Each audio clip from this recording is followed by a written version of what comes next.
Hey, welcome back to my channel. Today we are talking things I've learned as a mom. Yeah, in about a year and a half. Somebody will say a year and a half. Does she say a year and a half? Does it look like I care? Wait until you hear the kind of parent I am.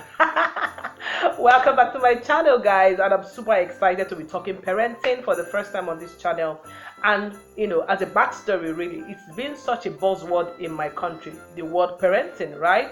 And of course, going with it is bullying, and that's because of a sad incident that happened. I mean, there are several that happened, but this one was the one that came to the fore about a student who is just 12 years old who was bullied and possibly poisoned, and he died. A 12-year-old boy, and there's said to be a lot of cover up allegedly by the school and all of that. It's been such a sad time in Nigeria, and I just didn't want to comment, even though I wrote on my Facebook page, but it just made me feel like, okay, let's talk about a little bit about parenting. And of course, with my years and years of learning parenting, being part of parenting events, pioneering and working with men, fathers, and of course, having to be a parent myself the last 1.5 years, I just thought that we can, have some conversation around things we may remind ourselves about when it comes to parenting. Okay, so these are 9 sure ways to raise independent parents.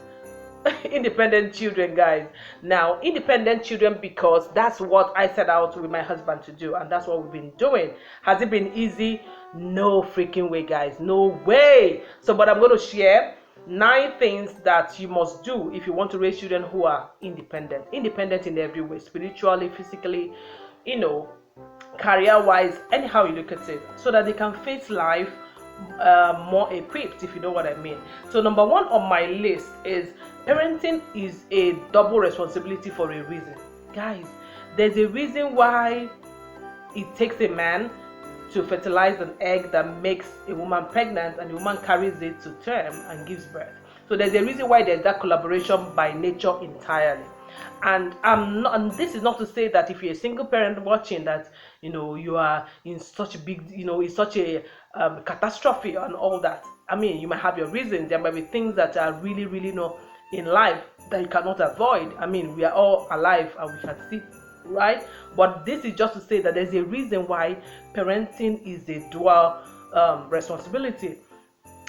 Just being a mom or this past few months, and I'm like, oh my God, how could someone do it alone? I mean, I give it up to you guys who are single parents, and those who are not, and especially those who are single. Most of you watching me, you're between the ages of 24 to about 35, mostly, and that's the age of reproduction. That's the age of hypersexual activity. That's the age of, everything, getting married, giving birth, family planning, all of those. And I think that there's a reason why you should first of all make sure that who you're choosing to be your partner for life, a partner in raising children, is somebody you can do it for life with. I mean, this is a no-brainer, guys. There is a reason why it is a dual responsibility. So before you begin to think parenting, or whether it's planned or unplanned, please be sure that whoever it is that you are in bed with is worth it in the long term, because it's not an easy thing. And it's not just the easy part, it is the fact that it is a destiny changing responsibility. You are bringing people into the world. They didn't ask you, they didn't beg you, oh, I want to come to the earth, I want to come explore. You just brought them. So you have the responsibility to help mold them to be whole individuals who add positively to society. Yeah, and in doing that, you must have a plan. Both of you must have a parenting plan, and you must have a parenting style. Talk about parenting plan. That was why I came about with independent children. That was what my husband proposed to me with, in his saying, will you marry me?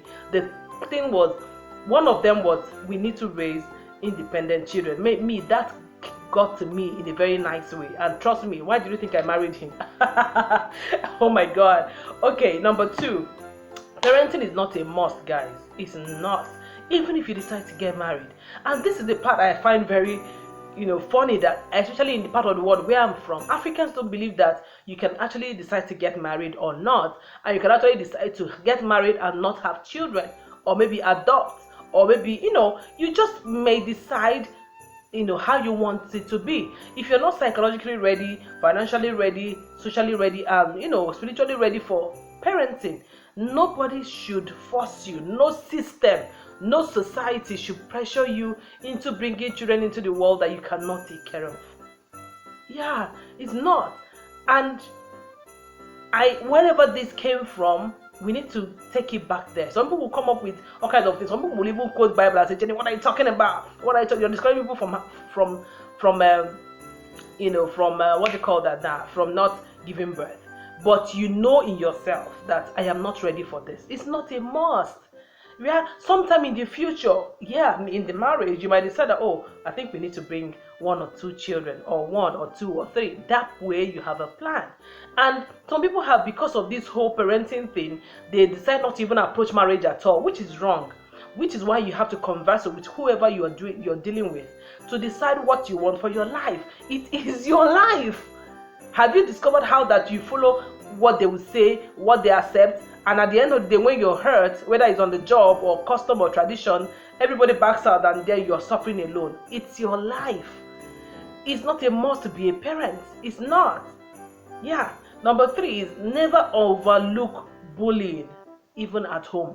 We've been talking about bullying a lot in the African social media, and everybody's giving their views, talking about school bullying and stuff. But these children came from homes, right? Now, something remarkable happened with I and my children, right? When that news of Sylvester broke of Darwin College, I had to call my children again, using instances of things that already happened at home.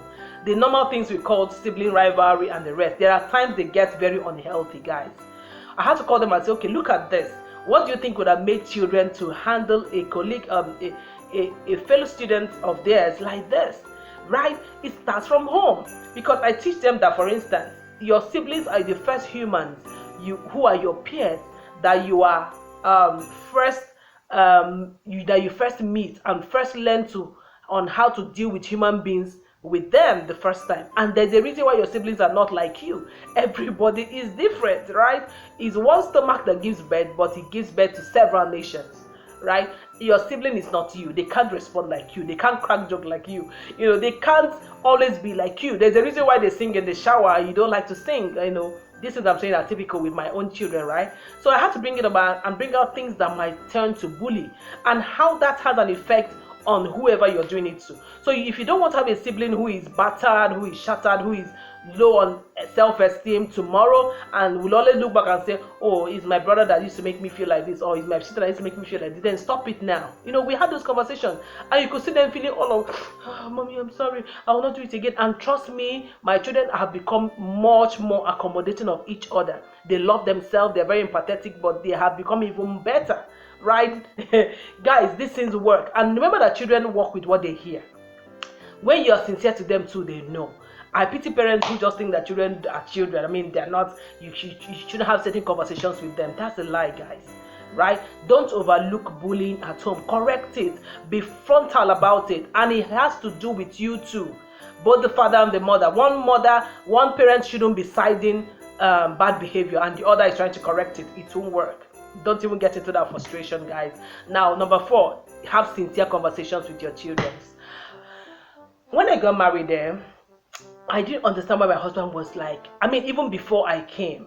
Now, for those who don't know, I'm a proud bonus mom of 4 children, aged 12, 10, 9, and 4, right? And they are the sweetest children ever, like most talented, most empathetic, most go and say about your own. And guys, I'm not even joking, my children are the best. You need to see them. If you watch some of my videos, you should have met them. But of course, I'm still going to do another video where I'll probably introduce them properly, properly, right? So what I was saying is, I do understand why my husband already had conversations with them about even the women he was meeting at the time he wanted to remarry. And even me, when I was to come into the scene, they knew, they waited for me, we had a conversation, we had a roundtable talk like, okay, since this auntie has decided to be our new mom, what are you going to call her? And they decided and all that. And when I came in as well, I was almost feeling like, are you not telling these children too much? But I have settled into it and I think it's the best thing ever. My children are the most informed kind of children I know. They are not those children that are just empty-headed about what's happening in the adult world or what's happening. And I don't mean adult in the adult way, if you know what I mean. Get your mind off the gutter. I mean, they know about things, decisions, plans we have, things we need to do, and that's fine. Have sincere conversations with your children. See, they are still going to have the conversations anyway with maybe the wrong people. So it should be you first. It should be from you first, right? Number 5, teach them. Teach, and teach. Yes, keep teaching. Wash the plate like this. Put them upside down this way. Pick up the brooms after. Just keep teaching, and please in low tones too. In low tones, if you want them to be independent and don't feel fidgety, in low tones, teach them over and over again. Tell them how that sometimes you're frustrated about teaching the same thing all the time. See, it's better off than nagging and yelling at them. Trust me, I have been in both ways. I used to be like a nervous wreck. Some mornings after school runs, I'm drained, I'm tired, I'm even wondering, oh my God, why did I sign up for this? But when I remind myself to teach, no matter how many times it sticks. They become the ones teaching other people. They become the ones saying, no, you shouldn't do this. My mom saying you did, and then it gets me so, because I become so, like, oh my God, they're talking about me and what I taught them. If you know what I mean. So guys, teach, right? Teach. Don't get frustrated. You're doing a good job already at it. Just keep on doing it. If you're a parent, I give you kudos. You're a hero, right? If nobody else believes in you, look at how they look up at you. They look up to you rather. Look at the awe in their eyes. You are like their savior. You're such a big deal. Guys, you are a big deal. Whether you're a father, a mom, or a foster mother, a foster father, a foster parent, whoever you are taking care of children, you are a big deal. Right? So don't ever look down on yourself. Never for a minute. Okay? Number 6, teach them as if they are adults. So don't give them names of things on the periphery like, oh, they're children. Don't tell them, I've already explained this. Don't give them those children kind of the way you think about you that think their children should think. Why do you think they shock you with certain questions sometimes? You think they don't know? You think they don't want to know? You think they can't find out? So teach them as if you're talking to your fellow adults. At the same time, deconstruct all of that. When I grow up, I'll be this. Let them know that they can be all that they are supposed to be. In fact, now that they are children, is even better off. It's much of a buzz when a 12-year-old writes a book than when a 23-year-old or 43-year-old writes a book, if you know what I mean. So teach them that now is the time to shine. Now is the time to shine. Then next, of course, forgive them as children because they are. Right? So these all one point. Teach them as adults, they construct that whole when I grow up I'll be, and then forgive them as children because that's who they are. Right? Now, number 7, don't make any topic off limits. Don't. I've already said it in a bit, but let me dig deep in.